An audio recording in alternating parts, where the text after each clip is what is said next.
Hello and welcome to the France 24 interview. Our guest today is Leon Panetta. He served as Secretary of Defense and CIA Director under President Barack Obama. And he also served as Chief of Staff for Bill Clinton. He's now the chair of the Panetta Institute for Public Policy, and he joins us from Monterey Peninsula in California. Thank you very much for being with us today. Nice to be with you, Mark. Donald Trump still refuses to concede the presidential race to Joe Biden. How would you describe his attitude? His attitude is one of resistance to reality, and the result is that we're not quite sure how long he's going to continue to refuse to accept the truth of what happened in the election. And that makes it very difficult for the incoming team to be able to go through a smooth transition. This is going to be a bumpy ride all the way to January 20th. Right. I mean, you've been in several administrations, and you've been a long time in Congress and so on. Have you ever witnessed such a situation? I certainly have never witnessed it, and nor do I think the United States of America has ever experienced a president who refuses to accept the results of the election and refuses to provide a smooth transition to a new administration. That's just unheard of.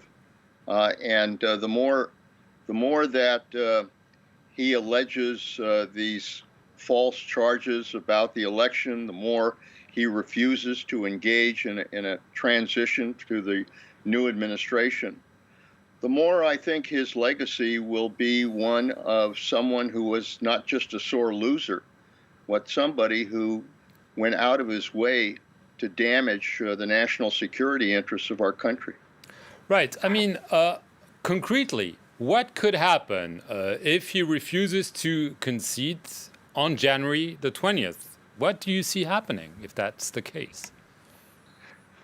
Well, I'm very confident that as we get all of the states that are now basically providing their final and accredited vote count, that it's going to be very clear that Vice President Joe Biden has won the election by a pretty overwhelming margin, and that will be the case. I think our electoral college will confirm that sometime in December, and he will be inaugurated, the 46th president of the United States, on January 20th.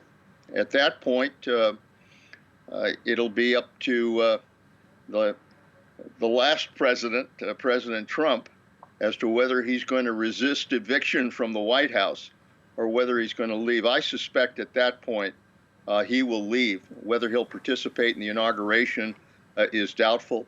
But I think at that point, Joe Biden will become the next president of the United States. Right. Do you believe this episode, however it ends, will be a stain on U.S. democracy? Because, yes, people might say it's only Donald Trump, but there is now a precedent that if you lose an election in the United States, you can actually say you won it and contest it.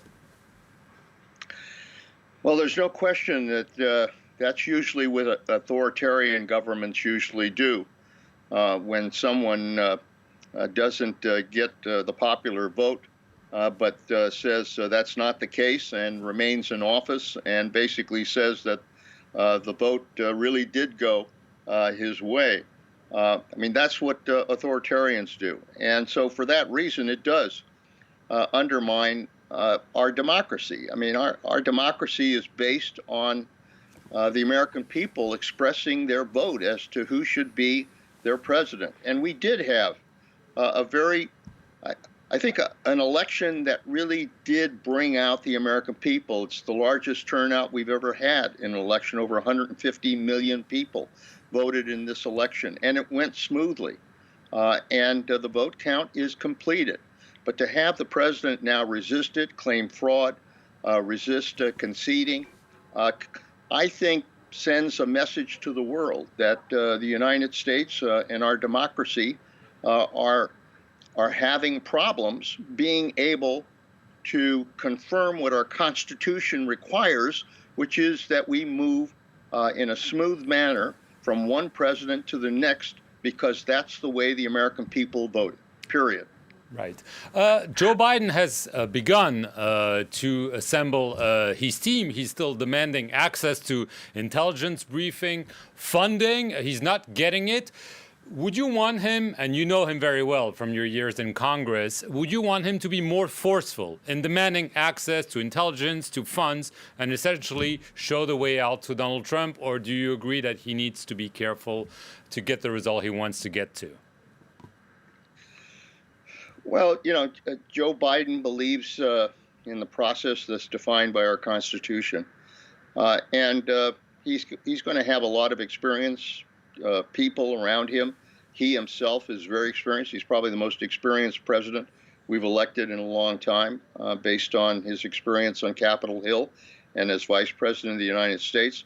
So I think he's going to go ahead and continue to complete his White House staff, continue to complete his cabinet, develop the policy positions that he has to develop with or without the cooperation of the new administration.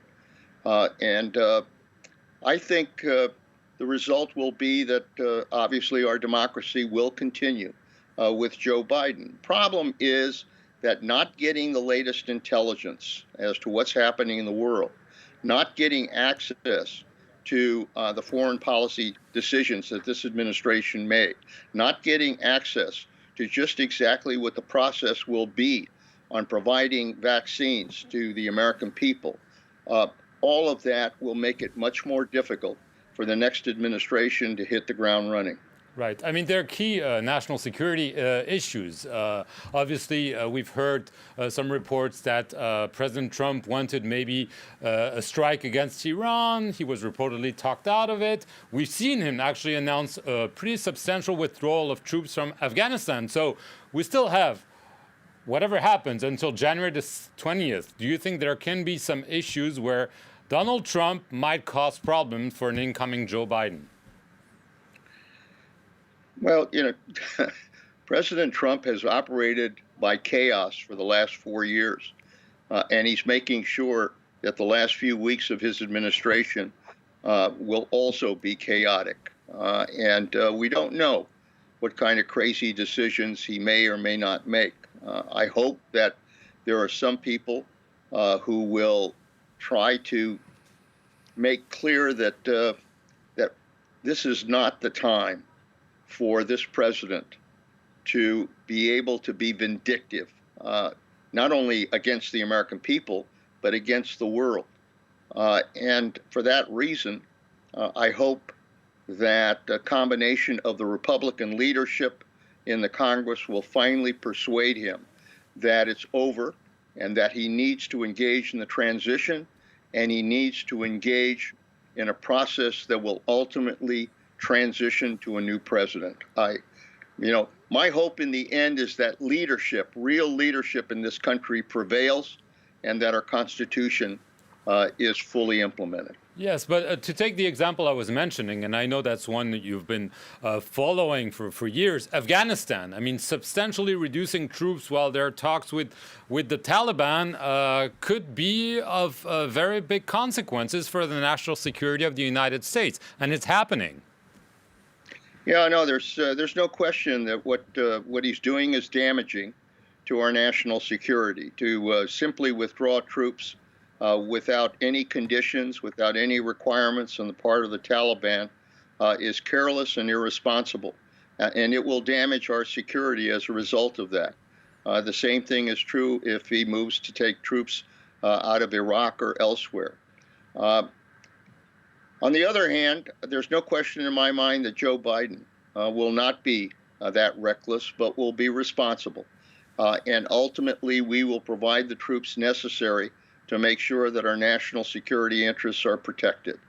And I think our adversaries recognize that while they can play games now with Donald Trump because of this carelessness, that ultimately we are going to get a president who will restore United States world leadership, the kind of leadership that is critical in working with our allies to preserve both security and our national interest. Would you give him credit, for example, on China or in the Middle East for brokering normalization agreements between the UAE and Bahrain? There are also reports of a meeting between Netanyahu and the Crown Prince of Saudi Arabia. Does he deserve some credit for maybe shaking things up?